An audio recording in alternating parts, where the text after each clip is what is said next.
Good evening, YouTube. This is Travis with Rob Family Farm again. Out here on a Saturday evening. It's supposed to be high 57 today, and as you can see, the bees are flying.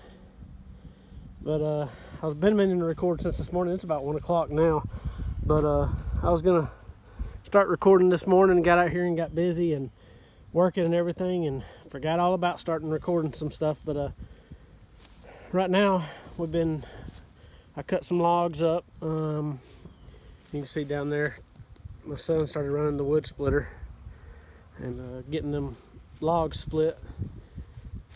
Then we headed down and started clearing some more of that fence line down there that we had put on the last video that we've been clearing. And here in a little while, I'm gonna go into these hives. These are the ones I bought right before the new year, and I haven't been into any of them. The tall one is my original, but the other ones I have not been into to see how strong they are or anything. So this evening I'm gonna, probably three of us, my wife and my son, are gonna go into them, check them out, get a status. Some of the weaker ones I'm gonna put some feed in the inside, some frame feeders in them, stimulate them a little bit. As you can see, my bucket feeder right there on top, they're all over it, which is a good thing. That'll help stimulate some of them, but some of the weaker ones, I could tell I've already got probably those two on the left right there are probably weaker, just looking at the traffic going in and out.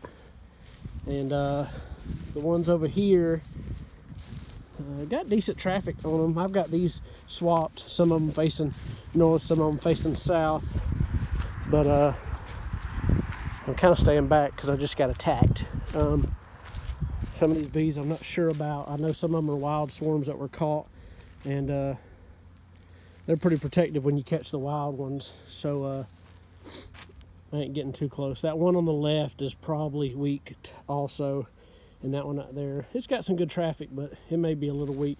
So those four are probably gonna get frame feeders put into them, and probably also some dry sugar. I don't know. Like I said, I'm gonna go into them, check them out, see what's going on inside of them. This will probably be our last chance to actually go into them on a warm, sunny day for the rest of the winter. Never know, Mother Nature though. So that's it for right now. All right, guys. Back here, we just got done going through all of these hives. Had my son, wife, and my daughter here.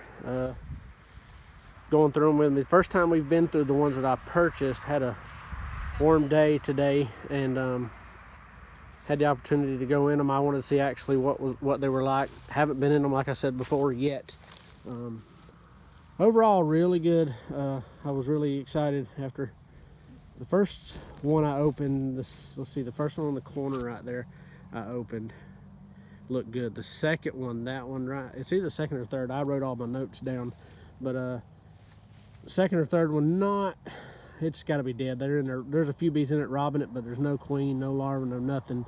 So that one's probably a dead hive. We'll get repopulated because this big one right here, I plan on splitting into 3 first thing in the spring, so I could use that box. But overall, really good. Excited. They don't fly a whole lot when it's cold, so kind of had me worried. Like I said, this is only, ain't even been a year I've been beekeeping, so still learning a lot, still watch a lot on YouTube, and the few people that my preacher, he beekeeps and stuff, so I learned from him what he knows. We're out here learning, enjoying it, but it was good. Like I said, I'm excited. Most of them were pretty packed with bees, or packed enough that they should be this time of the year, from what I know, but it was good. But I didn't film as much as I wanted to today, just trying to get some stuff done. Finally got a decent dry day where we could get out. The warm weather got out. You can hear the rooster crowing over there. I haven't showed y'all this yet. Everybody's seen the pig pen, and y'all have seen my hives right there, but down here, that's our doghouse. That's their mansion, as we call it. We've that's all recycled privacy fence from around the dumpster at work. Here's the coop I've talked about before. Got a good deal on it. Whole coop, I think I spent 40 bucks on it. We put it on some pallets, got it off the ground. Just something to get started with. That rooster's really mean. But that's their coop. We've got it open now, the whole thing. We plan on, here in a couple months in the spring, we're gonna get some meat chickens. I'm gonna try to do a chicken tractor, get 20 meat chickens, and we're gonna get 20 layers. I'm gonna build some nesting boxes on the back of the coop. So that's our little chicken coop we got started with. And then you'll see my swarm trap I got hanging in the tree there. Free bees are the best bees. This is all the area. Down there you could see some white pipe and stuff. That's where the old chicken house was. At the end, about right through there is where the barn's gonna be. That we got coming, I think about 4 or 5 weeks left, maybe 6, I ain't real sure.